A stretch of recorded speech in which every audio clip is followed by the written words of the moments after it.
তো আজকে আমরা ডিসকাস করব ক্যাসকেডিং অফ মাল্টিপ্লেক্সার, বা বলতে পারি আমরা এখানে একাধিক মাল্টিপ্লেক্সারকে কম্বাইন করে আমরা একটা নতুন মাল্টিপ্লেক্সার তৈরি করব।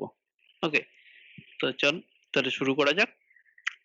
তো ফার্স্ট আমরা দেখি মার্কেটে কমার্শিয়ালি যে মাল্টিপ্লেক্সার আইসি গুলো অ্যাভেলেবেল রয়েছে সেগুলো হলো জেনারেলি আইসি নাম্বার 74153 আর আইসি নাম্বার 74151। এগুলো বেসিক্যালি তোদের মনে রাখতে হবে না, এটা জাস্ট আমি তোদের বোঝার জন্য দিয়েছি। তো এই দুটো মাল্টিপ্লেক্সার মার্কেটে জেনারেলি অ্যাভেলেবেল রয়েছে, যেখানে 74153 যেটা সেটা হচ্ছে ডুয়াল 4x1 মাল্টিপ্লেক্সার। আমরা 4x1 মাল্টিপ্লেক্সার পড়েছিলাম আগে। তো এটা হচ্ছে ডুয়াল 4x1। তো ডুয়াল 4x1 মানে অর্থাৎ চারটে ইনপুট, আর একটা আউটপুট, এরকম মাল্টিপ্লেক্সার দুটো আছে এখানে। তো দুটো আছে এখানে কিভাবে বুঝবো? তো দেখ, এই যে আইসির যে ডায়াগ্রামটা রয়েছে, এই আইসি ডায়াগ্রামটার ভেতরে এখানে দেখ I0, I1, I2, I3, এটা হচ্ছে চারটে ইনপুট, একটা আউটপুট। ওকে, আর এখানে হচ্ছে দুটো সিলেক্ট লাইন, একটা হচ্ছে S1 আর একটা হচ্ছে S0। ওকে, দুটো সিলেক্ট লাইন। এরকমই আরো একটা মাল্টিপ্লেক্সার এখানে রয়েছে, সেটা হচ্ছে I0, I1, I2, I3। সেটারও সিলেক্ট লাইন হচ্ছে এই S0 আর S1। তো এই জন্য এটাকে ডুয়াল 4x1 মাল্টিপ্লেক্সার বলছে। তো এটা হচ্ছে দ্বিতীয় মাল্টিপ্লেক্সারের আউটপুট। তো এই যে নাম্বারগুলো রয়েছে 2, এটা হচ্ছে দ্বিতীয় মাল্টিপ্লেক্সারকে বোঝানোর জন্য, আর এটা 1 যেটা, এটা প্রথম মাল্টিপ্লেক্সারকে বোঝানোর জন্য। এখানে আমি মেইনলি আইসি ডায়াগ্রামটা দিয়েছি, তার কারণ আরো একটা কারণ হচ্ছে এখানে একটা পিন থাকে, 1 নম্বর পিন, যেটা 1 নম্বর 4x1 মাল্টিপ্লেক্সারের এনেবল লাইন। এনেবল লাইন মানে হচ্ছে এই চিপটাকে এনেবল করায়। ওকে, মানে অ্যাক্টিভেট করায়, তবে গিয়ে এই আইসিটা কাজ করবে। এই চিপটা যদি অ্যাক্টিভিটি না হয় তাহলে এই আইসিটা কাজই করবে না। যেমন আমরা ফ্যান বা লাইটের সুইচ অন করলে তারপরে গিয়ে সেই ডিভাইসটা কাজ করা শুরু করে। তো যদি আমরা অনই না করি তাকে, তাহলে সেই ডিভাইসটা কাজই করবে না। ঠিক সেরকম এখানেও আইসি গুলোও তাই। তো এখানে লক্ষ্য রাখতে হবে, এই যে এনেবল লাইন রয়েছে, সে অর্থাৎ এখানে আমরা যা ইনপুট দেব, মানে আমরা যদি এই আইসিটাকে যদি অন করাতে হয় আমাকে, এখানে এনেবল লাইনটা লক্ষ্য করে দেখ, এখানে একটা কমপ্লিমেন্ট রয়েছে, মাথায় একটা দেখ বার রয়েছে, দেখতে পাচ্ছিস? ঠিক সেম ভাবে এখানেও দেখ, এখানে দ্বিতীয় 4x1 মাল্টিপ্লেক্সারটার জন্য দ্বিতীয় এনেবল লাইন। তো আমরা একটাই 4x1 মাল্টিপ্লেক্সারের উপর এখন ফোকাস করব। তো এই যে 4x1 মাল্টিপ্লেক্সারটা রয়েছে, এই 4x1 মাল্টিপ্লেক্সারটায় এই যে এনেবল লাইনটার মাথায় বার রয়েছে, অর্থাৎ এনেবল লাইনটা কমপ্লিমেন্টেড ফর্মে ইনপুট হচ্ছে। তার মানে কমপ্লিমেন্টেড ফর্মে ইনপুট হচ্ছে মানে আমরা জানি 0 মানে হচ্ছে অফ, 0 মানে অফ, আর 1 মানে হচ্ছে অন, তাই তো? তাহলে আমাকে যদি একে অন করতে হয়, তাহলে আমাকে এখানে কি পাঠাতে হবে? আমি যদি 1 পাঠাই অন করার জন্য, 1 যেহেতু অন, অথচ এখানে দেখ 1 টা যদি ইনপুট হিসেবে পাঠাই, তাহলে এখানে এনেবল লাইনটার কমপ্লিমেন্ট আছে। তো কমপ্লিমেন্ট মানে 1 এর কমপ্লিমেন্ট হয়ে 0 হয়ে যাবে, অর্থাৎ আইসি তে যাবে 0। আর 0 তে গেলে আইসিটা তখন ডিসেবল হয়ে থেকে যাবে, এনেবল আর হবেই না। তাহলে আমাকে এনেবল করতে গেলে এই আইসি তে 1 না পাঠিয়ে আমাকে পাঠাতে হবে 0। তো 0 পাঠালে কি হবে, তার কমপ্লিমেন্ট হয়ে যাবে, কমপ্লিমেন্ট হয়ে তখন আইসি তে অ্যাকচুয়ালি যাবে 1। আর যখনই 1 যাবে তখন এই আইসিটা অ্যাক্টিভেট হবে। তো ঠিক সেম ভাবে এখানেও দেখ, এরও একটা এনেবল লাইন রয়েছে। দেখ, এরও এনেবল লাইনটা এটা হচ্ছে 8x1 মাল্টিপ্লেক্সার আইসি 74151। এটা হচ্ছে 8x1 মাল্টিপ্লেক্সার আইসি। দোকানে গিয়ে জেনারেলি 8x1 মাল্টিপ্লেক্সার বললে ওরা সাধারণত নাও বুঝতে পারে। তো ওই জন্য দোকানদারকে আইসি নাম্বারটা বলতে হয় 74151। 74151 কিন্তু পাশাপাশি এইভাবে লেখা থাকে না। এই যে এখানে দেখ আইসির যে ডায়াগ্রামটার ছবিটা দিয়েছি, এখানটা দেখ 74, তারপরে এলএস লেখা, তারপরে 151 থাকে। তো সেটা নিয়ে তোদের ভাবতে হবে না, তুই জাস্ট 74151 যদি বলিস তাহলে সেক্ষেত্রেই বুঝে যাবে। ওরা বুঝে যাবে। তো এখানে enable লাইনটা দেখ এখানে ৭ নম্বর পিনেতে রয়েছে। অর্থাৎ এখান থেকে যদি আমরা কাউন্ট করি ১, এটা হচ্ছে ১ নম্বর, এটা ২, এটা ৩, এটা ৪ নম্বর পিন, এটা ৫ নম্বর পিন, এটা ৬, এটা ৭ নম্বর পিন। অর্থাৎ এই ৭ নম্বর পিনেতে আমরা যদি 0 পাঠাই, 0 পাঠালে তখন এই পুরো আইসিটা অ্যাক্টিভেট হবে। ওকে? তখন গিয়ে এই আইসিটা কাজ করবে। তার আগে কিন্তু কাজ করবে না। ওকে? আর এখানে আরো একটা জিনিস বলে দিই, আমরা বুঝবো কি করে যে এই পিনটা ১ নম্বর না এইদিকে যে পিনটা আছে এটা ১ নম্বর, এটা বোঝার উপায় হচ্ছে এই কাটা পোরশনটা দেখে। এখানে এই যে হাফ সার্কেল মতন দেওয়া রয়েছে দেখ, এখানেও দেওয়া রয়েছে, এখানেও দেওয়া রয়েছে। তো এই হাফ সার্কেল পোরশনটা দেখে আমরা বুঝতে পারবো যে ১ নম্বর পিনটা কোনটা। এদিকেরটা ১ নম্বর পিন না এদিকেরটা ১ নম্বর পিন। তো সেই কনফিউশনটা যাতে ক্রিয়েট না হয় ওইজন্য আইসি ডায়াগ্রামেতেও এরকম হাফ সার্কেলের মতন কাটা পোরশনটা দেওয়া থাকে। যাতে বোঝা যায় কোন পিনটা ১ নম্বর পিন। ওকে। তো এইগুলো ছিল কিছু বেসিক ব্যাপার। এগুলো মেইনলি তোদের জন্য অতটা ইম্পোর্টেন্ট নয়। শুধু এখানে যেটা বুঝতে হবে সেটা হচ্ছে দুটো আইসিতেই একটা এনেবল লাইন রয়েছে। যেই এনেবল লাইনটাতে যদি আমরা 0 দিই তাহলে সেই আইসিটা তখন গিয়ে এনেবল হবে। কেন? তার কারণ হচ্ছে এখানে যেহেতু কমপ্লিমেন্টেড ফর্মে ইনপুটটা নিচ্ছে। ওকে? চল এবার তাহলে আসি নেক্সট স্লাইডে।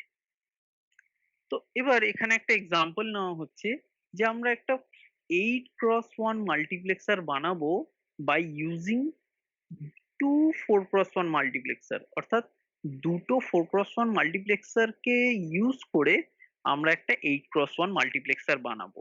আচ্ছা, এরকম কম্বিনেশনের দরকার কেন পড়ে এটাও একটু বলে দিই। এখানে এরকম কম্বিনেশনের দরকার পড়ে তার কারণ হচ্ছে তোর কাছে মনে কর তুই একটা মাদারবোর্ড বা একটা প্রসেস কন্ট্রোল ব্লক যেটাকে পিসিবি বলে, তুই একটা সার্কিট বোর্ড বানাচ্ছিস। ওকে? পিসিবি হচ্ছে গিয়ে সার্কিট বোর্ডেরই আর একটা নাম।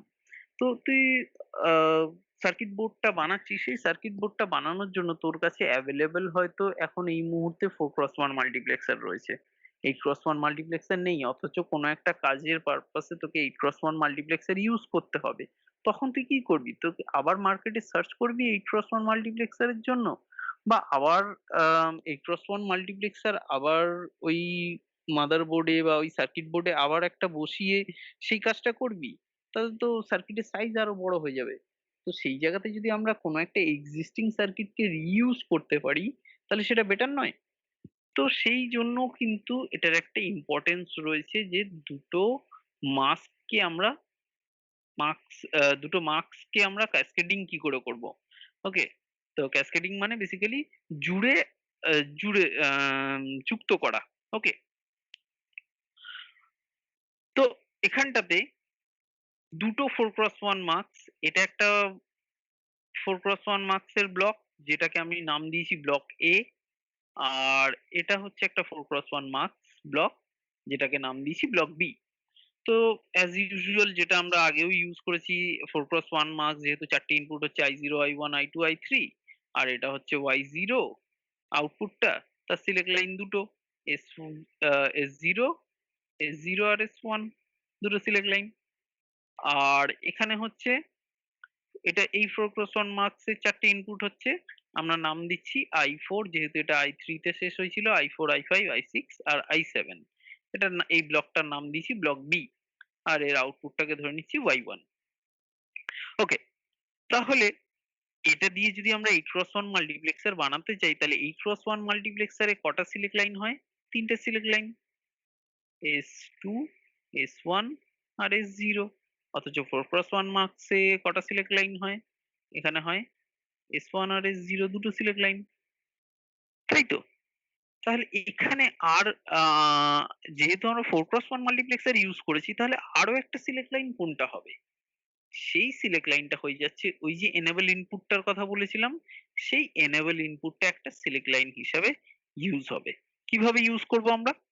দেখ, এখানটাতে আমরা যদি ফার্স্টে S0 তে 0 যায়, S1 এও যদি 0 যায়, তো 0 0 গেলে বেসিক্যালি এই ব্লক এরও I0 সিলেক্টেড হবে আর ব্লক বি এরও I4 সিলেক্টেড হবে, যেহেতু দুটোই ফার্স্ট ইনপুট।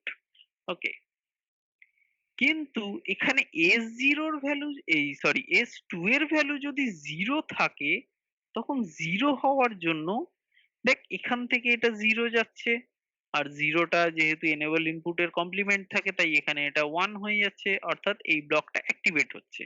এবার সেই জিরো ইনপুটটাই যখন এখানে আসছে, এখানে দেখ এটা একটা নট গেট দিয়ে পাস করানো হয়েছে।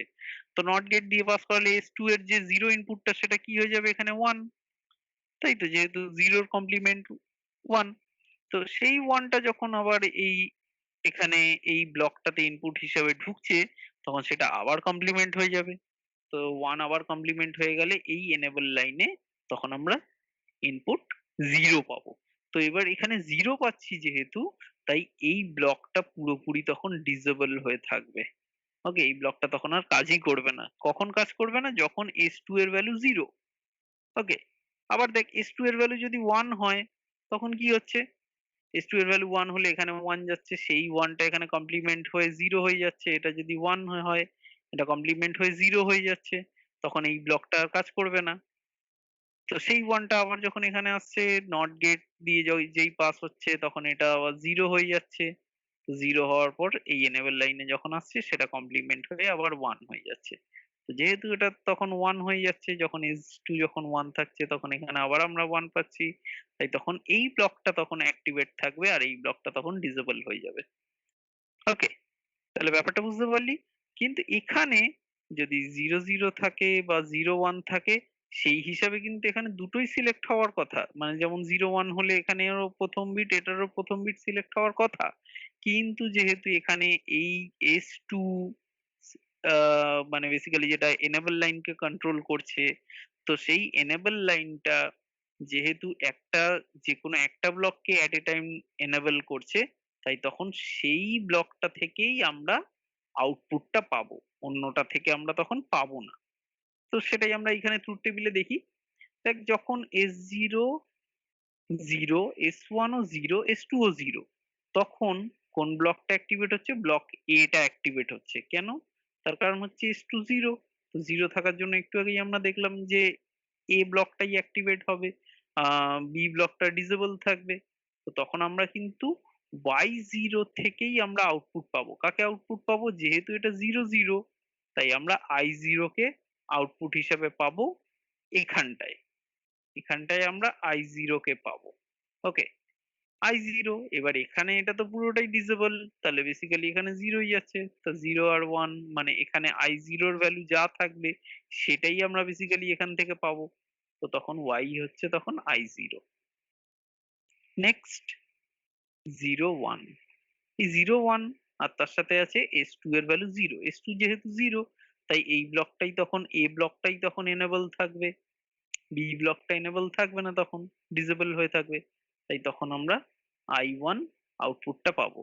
আই ওয়ান সিলেক্ট হবে, এখান থেকে আই ওয়ান বের হবে, আউটপুট হিসেবে আই ওয়ান পাবো। সেই আই ওয়ানটা এখানে অর গেট দিয়ে পাস হয়ে, অর গেট দিয়ে পাস হয়ে এখানে আমরা আই ওয়ানটা আউটপুট হিসেবে পাবো। যেহেতু এটা ডিসেবল, তাই এটা তো জিরোই থাকছে, মানে এখান থেকে আমরা কোনোই ইনপুট পাবো না। কোনো ইনপুট না পেলে বেসিক্যালি জিরো হয়, বা তো যেহেতু জিরো হয়, তাই এখানে আমরা আই ওয়ান এর ভ্যালু যা থাকবে, বেসিক্যালি এটা যদি জিরো থাকে তাহলে আমরা এখানে জিরো পাবো, এটা যদি ওয়ান থাকে তাহলে আমরা এখানে ওয়ান পাবো। তো আই ওয়ান যা থাকবে সেটাই আমরা এখানে আউটপুটটা পাবো। এর উপরে কোনো রকম ভাবেই সেটা ডিপেন্ড করবে না। ওকে, কারণ অর গেটে ওয়ান এর সাথে জিরো অর হলে ওয়ান হয়, আর জিরোর সাথে জিরো অর হলে জিরো হয়। তো বেসিক্যালি পুরো জিনিসটাই কন্ট্রোল করছে তখন এরই উপরে। নেক্সট সেম ভাবে ওয়ান জিরোর জন্য তখন আই টু যাবে, ওয়ান ওয়ানের জন্য আই থ্রি, এখান থেকে আমরা আউটপুট পাবো।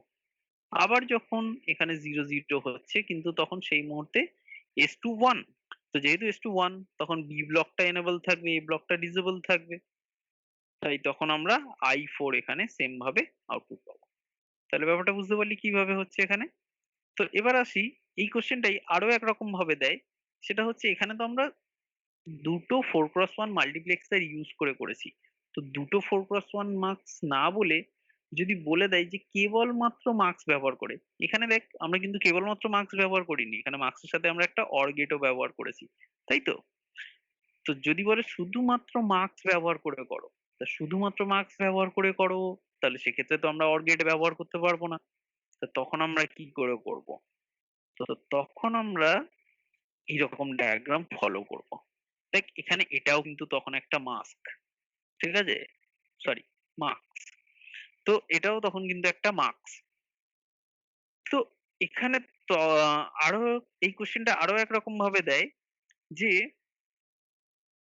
দুটো 4x1 মার্কস ও একটা 2x1 মার্কস এর সাহায্যে একটা 8x1 মাল্টিপ্লেক্সার বানাও। তো হয় কোশ্চেনটা দিতে পারে যে অনলি মার্কস ব্যবহার করে বানাও, ওকে, অনলি মার্কস ইউজ করে 8x1 মাল্টিপ্লেক্সার বানাও, বা বলতে পারে যে দুটো 4x1 মার্কস, দুটো 4x1 মার্কস এবং একটা 2x1 মার্কস ব্যবহার করে একটা 8x1 মাল্টিপ্লেক্সার বানাও। এরকমও দিতে পারে কিন্তু কোশ্চেন। তো তখন শুধুমাত্র আমাদের মার্কসই ব্যবহার করতে হবে, মার্কস ছাড়া আমরা অন্য কিছু ব্যবহার করতে পারবো না। তো ফান্ডাটা সেমই।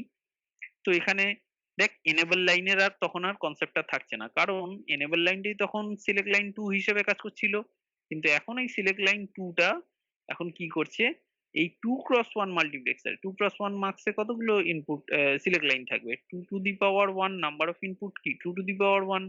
তো 2 টু দি পাওয়ার 1 হলে n সংখ্যক সিলেক্ট লাইন হয়, তো n মানে হচ্ছে 1, তার মানে এখানে একটাই সিলেক্ট লাইন হবে, তাই তো? তো একটাই সিলেক্ট লাইন যেহেতু, তো সেই সিলেক্ট লাইনটাই হচ্ছে S2 এখানে। তো এখানে দেখ কিভাবে কাজ করছে, যখন 0 0 S0 S1 যখন 0 0 বেসিক্যালি এটাও তখন সিলেক্ট হচ্ছে, এটাও তখন সিলেক্ট হচ্ছে, কারণ আমরা ধরে নিচ্ছি দুটোই এনেবল এখন, ওকে। তো দুটোই এনেবল মানে এখান থেকে তাহলে I0 যাবে আর এখান থেকে I4 যাবে, ওকে। কিন্তু এবার যেহেতু S2 হচ্ছে 0, তো S2 0 থাকা মানে কি, S2 0 থাকা মানে এই দুটো ইনপুটের মধ্যে যে কোনো একটা ইনপুটই সিলেক্ট হবে, তাই তো? 0 হলে কোনটা হয়, এটা হবে।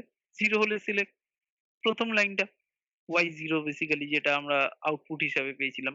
তো Y0 থেকে এসছিল, I0 এসছিল, তাই আমরা I0 টাই এখানে আমরা পাবো। তো সেই হিসাবে আমরা বলতে পারি S0 0 থাকলে আমরা এখানে I0 টাই পাবো, কারণ I4 সিলেক্টই হবে না তখন এখানে। তো সেম ভাবে আমরা আরেকটা র্যান্ডম এক্সাম্পল নিয়ে নিই, যেমন এটা। তো এখানে যখন 10 হচ্ছে, 10 হওয়ার জন্য 10 মানে বেসিক্যালি 2, তো I2 ও সিলেক্ট হবে এখানে, আর এখানে I6 টাও সিলেক্ট হবে, কারণ এটা হচ্ছে 0 নম্বর লাইন, এটা 1 নম্বর লাইন, এটা 2 নম্বর লাইন। তো 2 নম্বর লাইনটা এখানে সিলেক্ট হচ্ছে, আর এখানেও তাই 0 নম্বর লাইন, 1 নম্বর লাইন, 2 নম্বর লাইন, এখানেও 2 নম্বর লাইনটা, তো দুটো লাইন নিয়ে এখান থেকে যাবে, এখান থেকে 2 যাবে আর এখান থেকে 6 যাবে। তো দুটো থেকেই আসছে ঠিকই, কিন্তু যেহেতু এখানে S2 এর ভ্যালু 0, তো 0 হওয়ার জন্য এখান থেকে এই ইনপুটটাই আউটপুট হিসেবে পাস হবে, ওকে। এটা কিন্তু পাস হবে না, তাহলে আমরা তখন I2 টাই পাবো। তো আমরা Y থেকে আমরা I2 টাই পাবো। নেক্সট আরেকটা এক্সাম্পল নিই, যেমন মনে কর যখন তিনটেই 1, তো তিনটেই যখন 1, তখন এই এস এলএসবি যে দুটো 1 রয়েছে, লিস্ট সিগনিফিকেন্ট বিট যে দুটো 1 রয়েছে, সেটা I3 সরি S0 S1 দুটোই যেহেতু 1, তাই S0 S1 দুটোই 1 1 হওয়ার জন্য, দুটোই 1 1 হওয়ার জন্য এখান থেকেও I3 সিলেক্ট হবে, আর এখান থেকেও, এরা যেহেতু দুটোই কানেক্টেড পরস্পর, তাই এখান থেকে I3 আর এখান থেকে I7। তো ন্যাচারালি এখান থেকে আমরা I3 আউটপুট পাবো আর এখান থেকে I7 আমরা পাবো আউটপুট। তো I3 আর I7 এই দুটো এখানে আসছে ঠিকই, কিন্তু যেহেতু এটা 1, তখন এখানে যেহেতু এটা 1, S2 যেহেতু 1, তাই এখানে আমরা এই ইনপুটটাই আউটপুট হিসেবে পাবো। তো এই ইনপুটে কোনটা এসেছিল, I7, এখান থেকে আমরা I7 টা পাবো। তো এইভাবে আমরা দেখ এখানে I0 থেকে শুরু করে I7 পর্যন্ত আউটপুট আমরা পাচ্ছি। তো টোটাল কটা হচ্ছে, 8টা। 8টা ইনপুট, এই যে 8টা ইনপুটের হিসাবে আমরা পাচ্ছি কটা সিলেক্ট লাইন আছে, 3টে সিলেক্ট লাইন আছে আমাদের। তো দেখ পুরো 8x1 মাল্টিপ্লেক্সারের ক্রাইটেরিয়া ফুলফিল হচ্ছে, 8x1 মার্কসে 8টা ইনপুট হয়, 3টে সিলেক্ট লাইন হয় আর একটা আউটপুট হয়। তো দেখ এখানেও তাই রয়েছে, এখানে 8টা ইনপুট রয়েছে, 3টে সিলেক্ট লাইন রয়েছে, আর একটা আউটপুট রয়েছে। তো সেই হিসাবে আমরা বলতে পারি যে এটা আমাদের একটা 8x1 মাল্টিপ্লেক্সার, যেটা আমরা 4x1 মাল্টিপ্লেক্সার ইউজ করে বা কেবলমাত্র অন্য মাল্টিপ্লেক্সার ইউজ করে আমরা বানিয়েছি। তো এইগুলোই কিছু জিনিস বলার ছিল। তো আজকের মতন এতটাই। Thank you.